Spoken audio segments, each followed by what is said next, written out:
Hi everyone.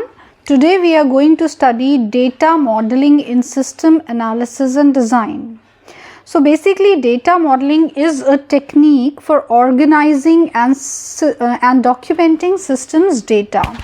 Now we have so much of data about the system, and we need some way for organizing and documenting that data.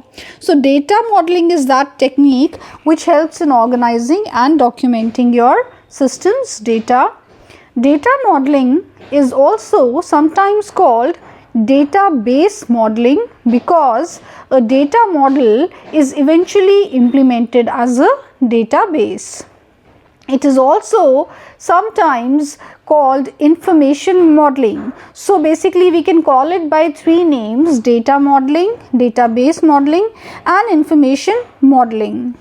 Now, what is the tool that is used for data modeling? So, the tool that is used for data modeling or database modeling or information modeling is the entity relationship diagram or the ER diagram.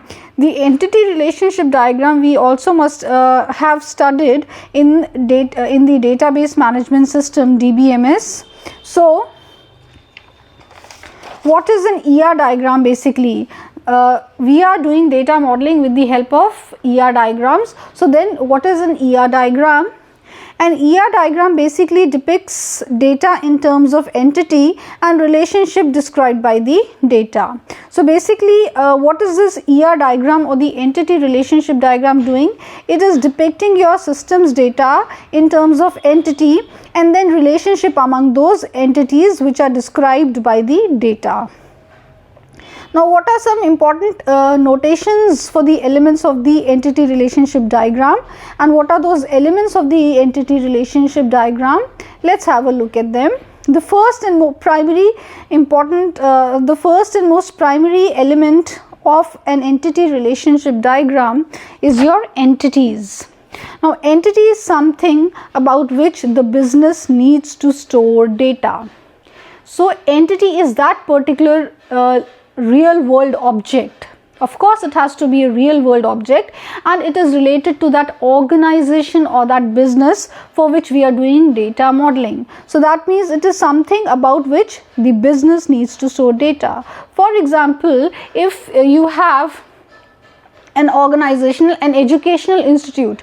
So entity for an educational institute would be the students, the faculties about which the institute would want to store data. So anything about which the organization or business needs to store data is an entity. So basically if I go into the definition of an entity, entity is a class of persons, places, objects, events or concepts about which we need to capture and store data. So basically it could be any real world object ranging from people or persons or places or objects or events or concepts, basically about which the business needs to capture and store data. It is a class of such collection of objects. Like a class of all the students is a student entity. The class of all the faculties is the faculty entity. So basically it is a class of any such real world objects about which the business wants to capture and store data. Now you know what is an entity. What is an entity instance? An entity instance is a single occurrence of an entity. Say for example, the collection of all the students in an institute comprises the student entity set. Then any one student from that entire entity set is the entity instance. For example, your class has a collection of 40 students. So the collection of all those 40 students makes the student entity set, and out of all those 40 students, one student, information about that one student, say for example name of that one student is Kainat. So Kainat is an entity instance, is an instance from the student entity. What is the notation for an entity? The notation for an entity is like this, a rectangular box. So if there is a student entity or a class of students, then the notation for that particular student entity is within the rectangular, is like this rectangular box, and here you can see that student is the name of an entity. Then the second important element of an ER diagram is the attribute.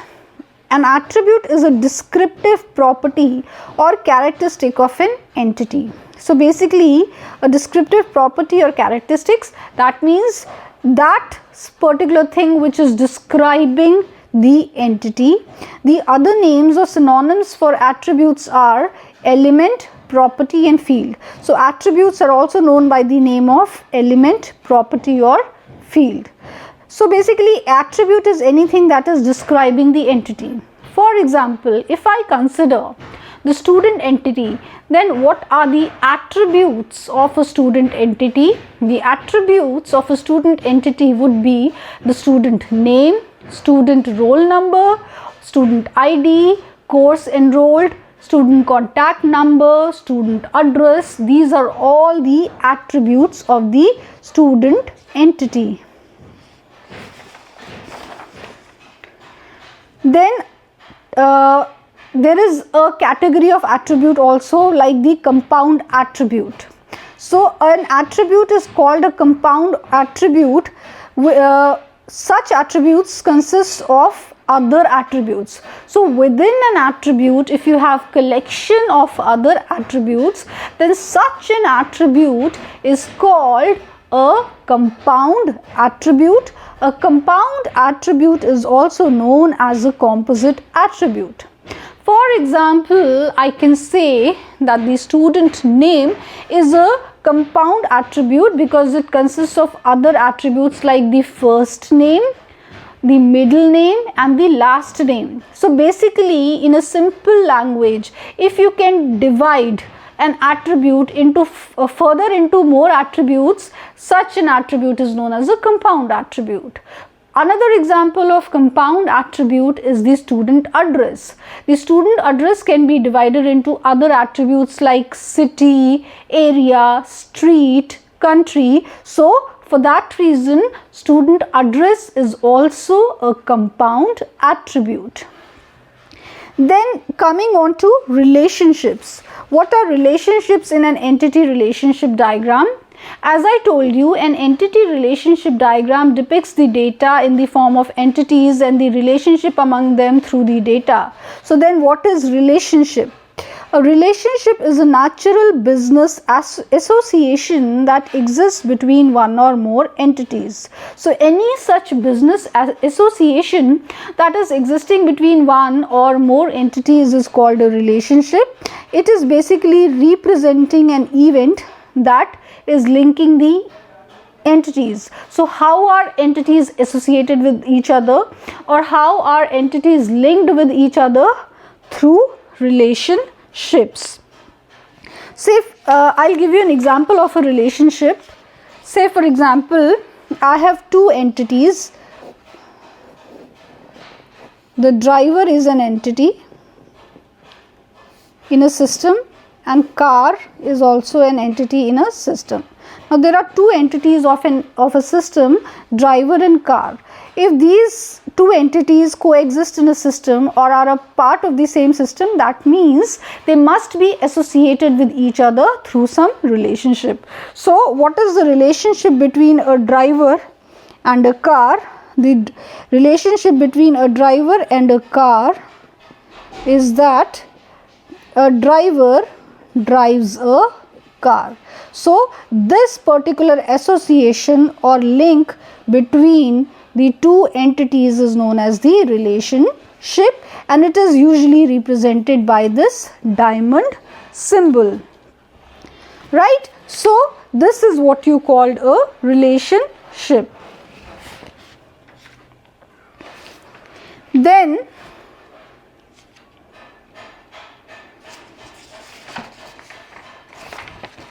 there are some important terms related to ER diagrams. What are these terms? Let's have a look at these terms also. The first term is cardinality. Now what is the cardinality Cardinality in ER diagrams defines your minimum and maximum number of occurrences of one entity that may be related to a single occurrence of other entity, because all relationships are bidirectional. That means relationships can be in both the directions between two entities. So for that reason, cardinality must be defined in both directions for every relationship. So basically, what is cardinality? Cardinality is a very important piece of information about any two entities, right? So important piece of information about the relationship of any two entities. It can be defined as in a simple language. If I explain cardinality, it means that the number of times an entity of an entity set, an entity instance of an entity set participates in a relationship set. So cardinality shows how the entities are connected to each other. Cardinalities basically help us to identify the uniqueness of data in the database columns. For example, now there are several kinds of cardinalities. If I am talking about the instances of an entity set participating in a relationship, so based upon that, I can divide cardinality into these categories. Your 1-to-1 cardinality, then is your 1-to-many cardinality, then is your many-to-one cardinality, and then is your many-to-many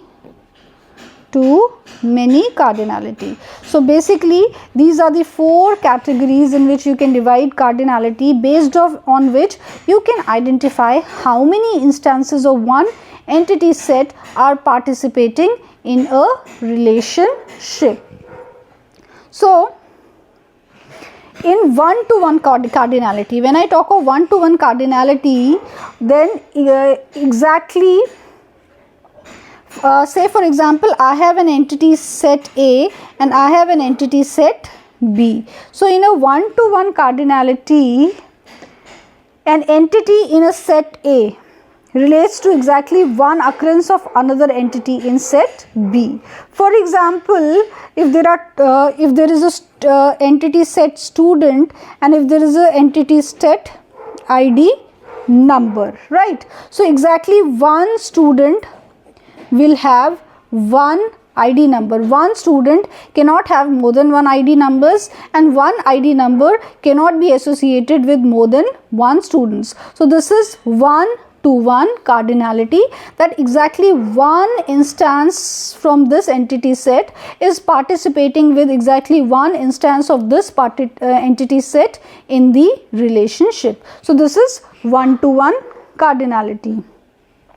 Talking of many-to-many cardinality,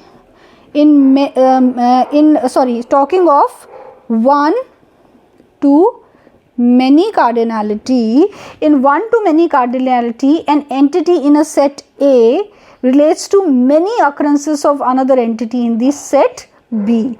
If I give you an example, if I have an entity set department and then I have an entity set employee. So you know one department can have more than one employees. So exactly one instance of this entity set will participate in the relationship with many instances of this entity set, because in department you will have various departments like HR, finance and all. So one HR department can have many employees, one finance department can have many employees. So the association is 1:many. Then comes your many-to-one cardinality. Talking of many to one cardinality, there are multiple occurrences of one entity set that can relate to or that can participate in a relationship with exactly one occurrence of another entity set. For example, if I consider an entity set employee, if I consider an entity set employee and an entity set department, that means I reverse both these two entities here in this case. So that means many employees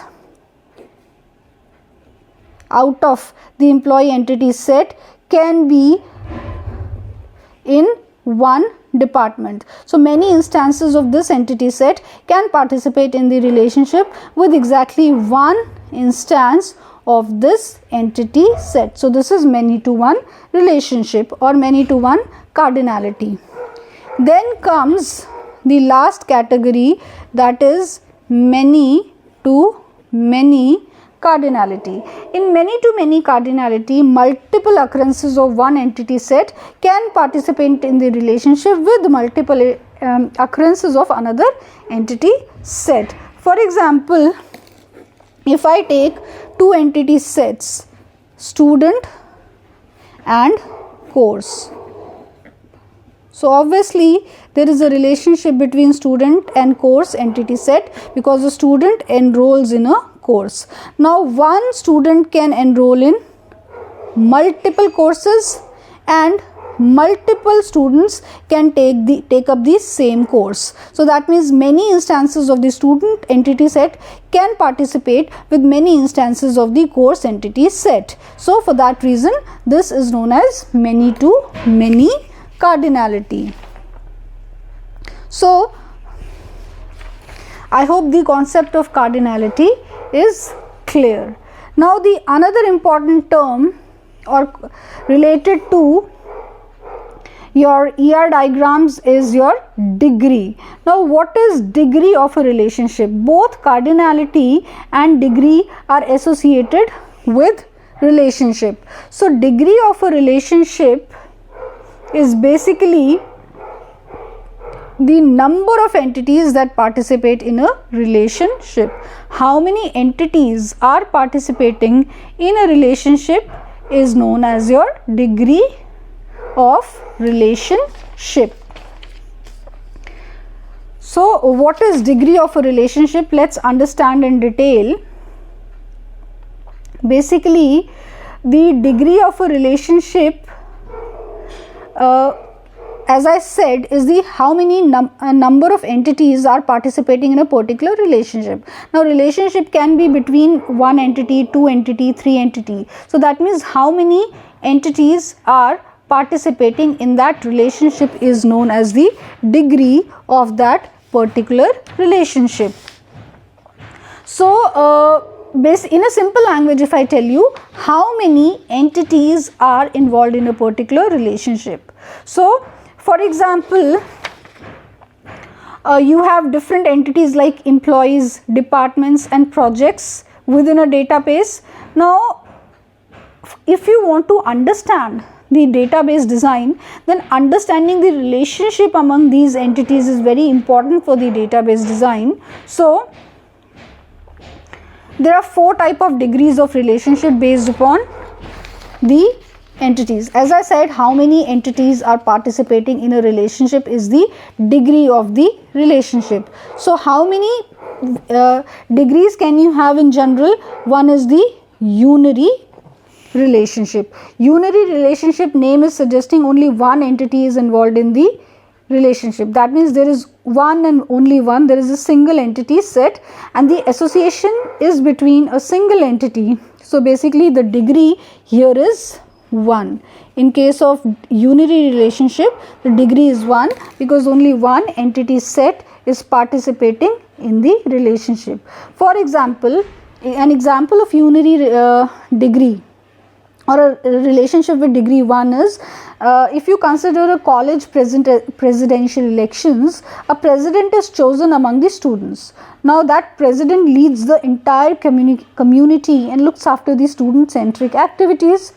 Even though he is the president, but he is a student. So we can say that there is only one entity, that is student. Then moving on to the binary relationship. In the binary relationship, how many entities are participating? 2 entities are participating, so the degree is 2. So only one entity is participating in a relationship. In a unary relationship, in a binary relationship, 2 entities are participating in a relationship, right? So there are 2 entities that are participating in the relationship, hence the degree of the relationship is 2. And this is the most common type of relationship that you will find in an ER diagram. For example of a relationship with degree 2, if I consider, like citizen entity set and Aadhaar card. If I take Aadhaar card as an entity and citizen as an entity, then every citizen has Aadhaar card. So here 2 entities are participating in the relationship, so the degree is 2 over here. Then is the third kind of degree of relationship, that is your ternary relationship. In ternary relationship, the degree is 3 because there are 3 entities that are participating in the relationship. So the degree of relationship for that reason is 3. The number of entities have increased from 2 to 3 here. So it is difficult to convert into a relational table, but we will not go into those details. Let's look at the example of a ternary relationship. So for example, there is a student entity, right? You have a student entity in a school. So that means I can say there are 2 entities. One is your student entity and another is your school entity, right? And the same student is also taking some coaching classes. So I can say that coaching classes is also one entity. So there are 3 entities: student entity, school entity and coaching classes entity, right? So there is a student who studies in a school and the same student is taking the coaching classes as well. So the coaching class is also an entity. So there is a ternary relationship here because student studies in school, at the same time student studies in the coaching classes also. So this is a ternary relationship. Now last degree of relationship is your n-ary relationship. In the n-ary relationship, it is a generalized form of relationship when n could be any number, 3, 4, 5. So beyond 3, n could be any number. For a single entity participating in a relationship, we call it unary relationship. For 2 entities participating in a relationship, we call it binary relationship. And for 3 entities participating in a relationship, we call it a ternary relationship.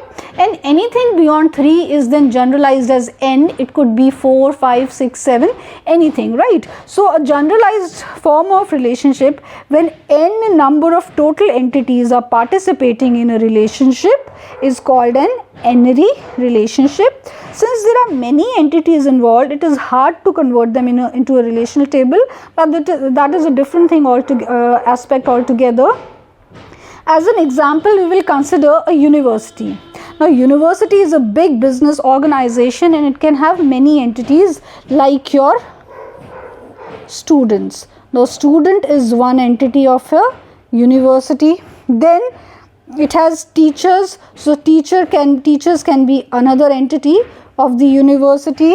Then it has courses. So a university offers many courses. So courses can be one entity of the university. Then under the university you have a college. So college can be one entity of the university. And where is that particular college located? So location can be another entity of that university. So there are many entities which are associated with the university. So for that reason, Student, like student is related to teacher, student is studying under a particular teacher. Then courses are taught by teacher. Then college has many teachers and students, and the location of the college where all the students or teachers are taking courses under the particular college. So this is an example of an n-ary relationship. After n-ary relationship, let's look at another kind of unique after n-ary degree or the unary, binary, ternary and n-ary degree of a relationship, let's look at another unique kind of relationship, that is your recursive relationship. So basically, what is a recursive relationship? A recursive relationship exists between different instances of the same entity, and such a relationship is called a recursive relationship, right? So that means different. It could be two or three instances of the same entity set. So in real life, it is defining a problem or an object in terms of itself, which means usually we see the relationship between two instances of the in terms of a recursive relationship, we can see the relationship between two instances of the same entity set, right? So in a ER diagram, the recursive relationships shows basically the entities are represented through rectangles, and the attributes of the entities are defined in circles. So say for example, you have a entity which is described, the notation for which is in the rectangle. Now the attributes, like say for example the student name or student ID, these are the attributes of the student. So they will be represented in these circles, and the relationship between entities are described in the rhombus. So this is the symbol for the relationships, this is the symbol for the entity set, and this is the symbol for the attributes of the entity set, right? So the relationships usually, as you know, are present between two entities, defining the relationship between those two entities and then connecting those two entities. But when we are talking of a recursive relation and we are saying that different instances of the same entity are related to each other, so the entity has a relationship with itself. The entity, instead of having a relationship with some other entity, has a relationship with itself in case of a recursive relationship, meaning the entity will be connected to the relationship two times. So this is an entity and this is the relationship, so this is how it will be connected to the relationship two times. The entity will be in relationship with itself only, so entity will be connected to the relationship two times, like this. Example, if I consider of an recursive relationship, so consider a situation where in an organization there are many employees and one employee. If I consider the employee entity set, right? So one employee can have many roles. He can be a developer, he can be a manager, he can be a CEO, etc. So all the developers who are employees are managed by who? They are managed by the manager, who is also an employee. If the employee is a manager and all the employees are managed by the manager, then the manager is also an employee, means an employee manages another employees. So basically, if a manager is employing other employees, in other words, I can say that an employee is managing another employees. So that means I can say that there is a recursive relationship in DBMS between the employee entity, because the employee is managing the employees. So such kind of a relationship is known as a recursive relationship.